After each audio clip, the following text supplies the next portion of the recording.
জয় শ্রীকৃষ্ণ। রাধে রাধে। জ্যোতিষশাস্ত্র এবং বাস্তুশাস্ত্র মতে এমন কিছু কথা এবং এমন কিছু উপায়ের কথা উল্লেখ আছে যাতে করে খুব সহজ উপায়ের মাধ্যমেই দুর্ভাগ্যের হাত থেকে বাঁচা যায়। যতই আর্থিক কষ্ট এবং বাধা বিপত্তি আসুক না কেন, সমস্ত উপায় থেকেই মুক্তি পাবেন এই সহজ উপায়ের মাধ্যমেই। বাস্তুশাস্ত্র মতে আপনি যদি এই বাড়িতে এই নয়নতারা গাছ থাকে তাহলে বদলে যেতে পারে আপনার ভাগ্য এবং সংসারে আসবে সুখের বন্যা। বাড়িতে সর্বদা বিরাজ করবেন মাতা লক্ষ্মী দেবী। তবে বাস্তুশাস্ত্র মতে এই নয়নতারা গাছটি ঠিক কোন দিকে রাখবেন, অর্থাৎ সঠিক দিকে আপনাকে রাখতে হবে। প্রিয় দর্শক বন্ধুরা, আজ আমি আপনাদের বলবো নয়নতারা গাছের এক বিশেষ উপায় কিংবা টোটকা। এই নয়নতারা গাছের বিশেষ উপায় কিংবা টোটকাটি যার মাধ্যমে আপনি খুব সহজেই ধনপ্রাপ্তি, মান সম্মান, যশ এবং খ্যাতি লাভ করতে পারবেন এবং মা লক্ষ্মীর কৃপা সর্বদা বজায় থাকবে আপনাদের ওপর। বন্ধুরা, আপনাদের অনুরোধ করব ভিডিওটি পুরো দেখার জন্য। প্রথমবার চ্যানেলে যদি এসে থাকেন তাহলে চ্যানেলটাকে সাবস্ক্রাইব করে অবশ্যই পাশে থাকবেন এবং জয় মা লক্ষ্মী অবশ্যই কমেন্টে লিখতে কিন্তু একদমই ভুলবেন না। আর ভিডিওটি দেখার আগে যদি লাইক না করে থাকেন তাহলে অবশ্যই ভিডিওটাকে লাইক করে দেখা শুরু করবেন। তো চলুন বন্ধুরা, ভিডিওটির আসল পর্বে যাওয়া যাক। মাতা লক্ষ্মী দেবীর পুজো আমরা বিভিন্নভাবে দেবীকে সন্তুষ্ট করার জন্য করে থাকি এবং এই একবার যদি এই ধনলক্ষ্মী অর্থাৎ মা লক্ষ্মী আমাদের ওপর প্রসন্ন হন, দেবী লক্ষ্মীর কৃপায় দুঃখ, দারিদ্রতা আর কষ্ট থাকে না। সে সারা জীবন সুখ, শান্তি এবং সমৃদ্ধিতে পরিপূর্ণ থাকে এবং দিনের পর দিন এই ধনদৌলত বৃদ্ধি পেতে থাকে, যা সে ব্যক্তি 3 পুরুষও বসে খেতে পারেন এবং তা সহজেই ফুরাতে পারেন না। তো চলুন বন্ধুরা, আজ আমি এই নয়নতারা গাছের একটি বিশেষ উপায় বলবো যার মাধ্যমে আপনি খুব সহজেই ধনপ্রাপ্তি করতে পারবেন। আপনার জীবনে সুখ সমৃদ্ধি তো আসবেই এবং এই নয়নতারা গাছের আশ্চর্য গুণ সম্পর্কে জানলে আপনি অবাক হয়ে যাবেন। এই নয়নতারা গাছ শুধু ধনসম্পত্তি আকর্ষণ করে তাই নয়, এই গাছের মধ্যে রয়েছে এক বিশাল ক্ষমতা, অর্থাৎ এক অলৌকিক দৈবিক ক্ষমতা, যা শুনলে আপনি হয়তো চমকে যাবেন। আমাদের সবার বাড়িতেই কিন্তু এই নয়নতারা গাছ রয়েছে, কিন্তু আমরা এতদিন জানতামই না যে এই নয়নতারা গাছের মাধ্যমেই মা লক্ষ্মীকে সন্তুষ্ট করা যায়। এছাড়া এই গাছের ফুল ও পাতা থেকে শুরু করে শিকড় পর্যন্ত প্রত্যেকটার ভেষজ গুণ রয়েছে এবং যে কোনো আয়ুর্বেদিক ঔষধ তৈরিতেও এই গাছ ব্যবহার করা হয়ে থাকে।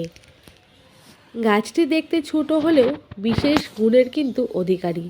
এই গাছ বাড়িতে থাকলে গরিব ধনী হয়ে যেতে পারে এবং এতটাই সৌভাগ্য প্রদানকারী। এছাড়া এই গাছের ফুল দিয়ে আপনারা সব কিছু মনের ইচ্ছা আছে তা মা লক্ষ্মীকে জানাতে পারেন এবং এক নিমেষেই পূরণ করতে পারেন।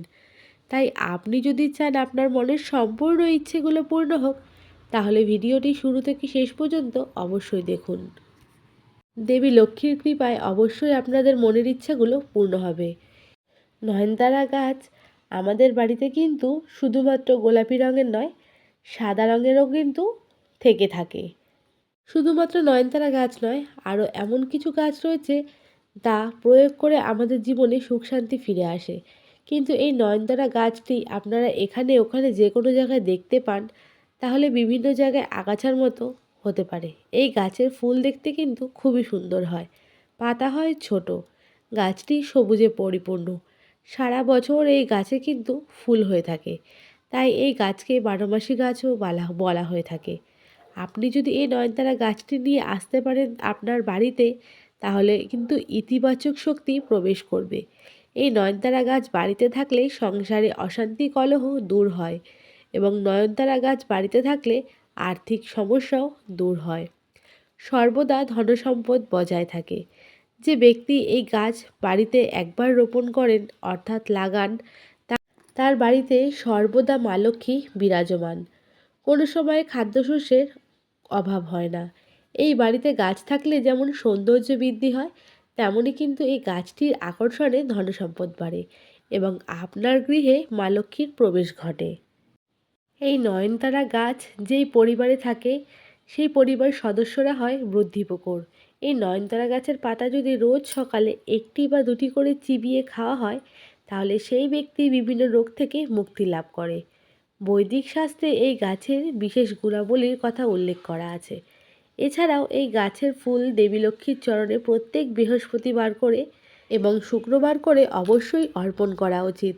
যা লক্ষ্মী দেবীকে এই নয়নতারা গাছের ফুল দিয়ে সন্তুষ্ট করতে পারেন তাহলে মাতা লক্ষ্মী দেবীর কৃপায় আপনার ধনসম্পদ বৃদ্ধি পাবে। এই নয়নতারা গাছের ফুল দেবাদিদেব মহাদেব অর্থাৎ ভগবান শিবেরও অত্যন্ত প্রিয়।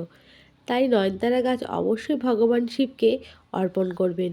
এতে ভগবান শিব অত্যন্ত প্রসন্ন হবেন এবং ভগবান হনুমানজিকেও এই নয়নতারা অর্থাৎ গোলাপি নয়নতারা রয়েছে সেটি দিয়ে আপনি অর্পণ করতে পারেন। এটি হনুমানজিরও অত্যন্ত প্রিয় একটি ফুল।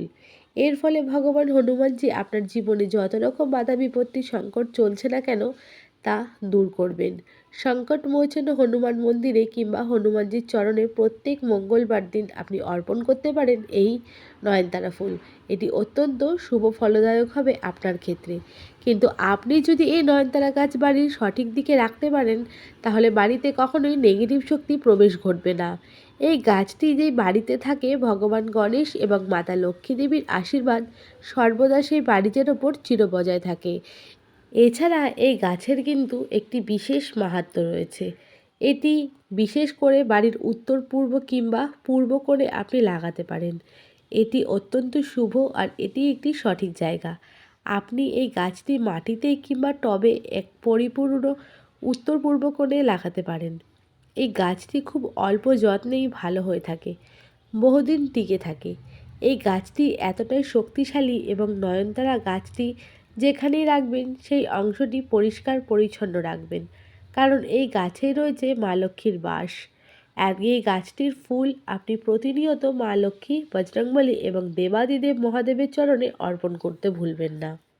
এই নয়নতারা গাছের ফুল দিয়ে যদি আপনি কিছু উপায় করতে পারেন তাহলে বুঝতে পারবেন এই গাছের ফুলের কতটা অলৌকিক ফল আছে। উপায়টি হলো ফুলটিকে আপনার ভগবানকে অর্পণ করেন তাহলে বিশ্বাস করবেন আপনার সমস্ত বাধাকষ্ট দূর হবে এবং হঠাৎ করেই আপনার জীবনে কোনো টাকা পয়সা সংক্রান্ত বাধা বিপত্তি ঘটে যায় তাহলে কিন্তু এই গাছটি আপনার জীবনের সমস্ত সমস্যা দূরে করতে পারবে। বন্ধুরা, আপনার এই গাছটি নিজেই আপনার বাড়িতে ধন টেনে আনবে এবং শুক্রবার দিন 21টি কিংবা 27টি ফুলের মালা আপনাকে উপায়টি করার জন্য 21টি বা 27টি সাদা নয়নতারা ফুল নিতে হবে।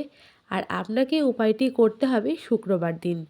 আপনাকে প্রথমেই সাদা ফুল তুলে আনতে হবে এবং তা দিয়ে আপনাকে উপায়টি করতে হবে। তো আপনি উপায়টি কিভাবে করবেন সেটি আপনাকে ভালোভাবে বুঝিয়ে দিচ্ছি। দেখুন, আপনি যদি সূর্যাস্তের আগে ফুলগুলি তুলে আনতে পারেন তাহলে খুবই ভালো হয়। আপনাকে 21টি কিংবা 27টি ফুল আনতে হবে। আপনি 27টি ফুল তোলেন তাহলে এর উপায় আলাদা এবং যদি আপনি 21টি ফুল তোলেন তাহলে এরও উপায় কিন্তু আলাদা। আমি এই দুটি উপায় আপনাকে বলে দেব।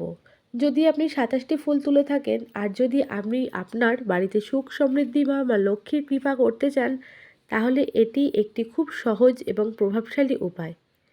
আপনাকে 27টি ফুল তুলে আনতে হবে এবং এই ফুলগুলি তোলার সময় আপনার মনে শুদ্ধতা ও ভক্তি থাকা খুবই প্রয়োজন। আপনি এই ফুলগুলি তুলে আনবেন এবং ঘরের মন্দিরে এনে রাখবেন।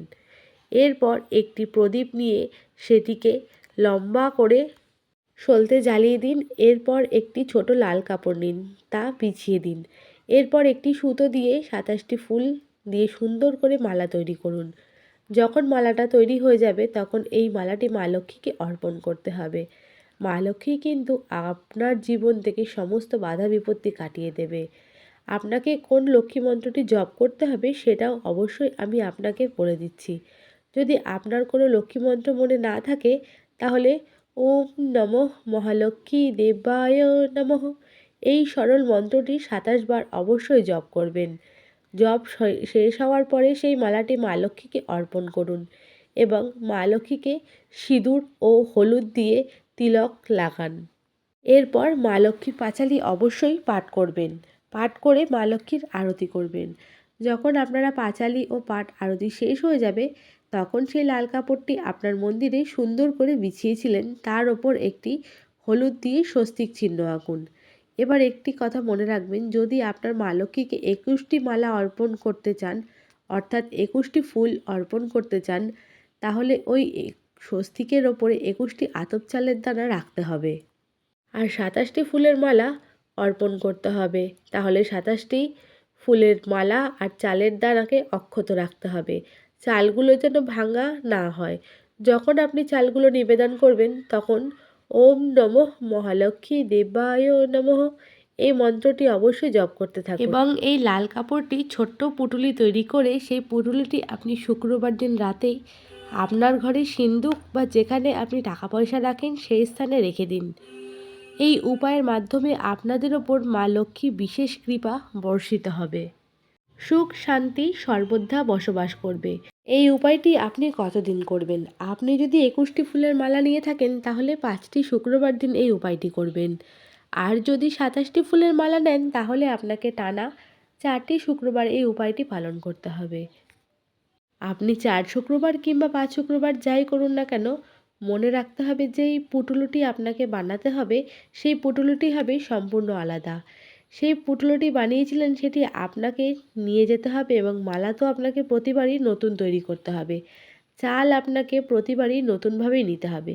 কিন্তু সেই পুঁটুলিটির ভেতরে আপনাকে সেই সমস্ত জিনিস কিন্তু রাখতেই হবে। এরপর যখনই 5ম শুক্রবার হবে তখন আপনি 5টি শুক্রবারের উপায়টি করছেন বা 4টি শুক্রবারের উপায়টি করছেন, সেই পুঁটুলিটিকে নিয়ে আপনার বাড়ির পূর্ব দিকের কোণে অবশ্যই মাটিতে পুঁতে রাখতে হবে এবং মনে রাখবেন পুঁটুলিটি যাতে মাটির পুরোপুরি ভেতর দিকে আপনি প্রবেশ করিয়ে দিতে পারেন। আর মনে রাখবেন যে মালা আর চাল রেখেছিলেন সেইগুলো আপনাকে মাটির ভেতরে পুঁতে দিতে হবে এবং যে লাল কাপড়টি আপনি রেখেছিলেন সেটি মাটির নিচে পুঁতবেন না। এই কাপড়টি আপনাকে শুধুমাত্র যেখানে আপনি ধন সম্পত্তি কিংবা টাকা পয়সা রাখেন সেই সিন্ধুকে আপনি সাবধানে রেখে দেবেন। বন্ধুরা, এই উপায়টি খুবই সহজ। এই উপায়টি যদি আপনি অবলম্বন করে চলতে পারেন তাহলে মা লক্ষ্মীর কৃপা খুব সহজেই আপনি লাভ করতে পারবেন। তো বন্ধুরা, আজকের এই ভিডিওটা কিন্তু আমি এখানেই শেষ করছি। যদি আপনাদের কোনো রকম কিছু জানার থাকে অবশ্যই কমেন্টের মাধ্যমে আমাকে জানাবেন। আমি চেষ্টা করব আপনাদের সমস্যাগুলো দূর করার। আজকের মতন বিদায় নিচ্ছি।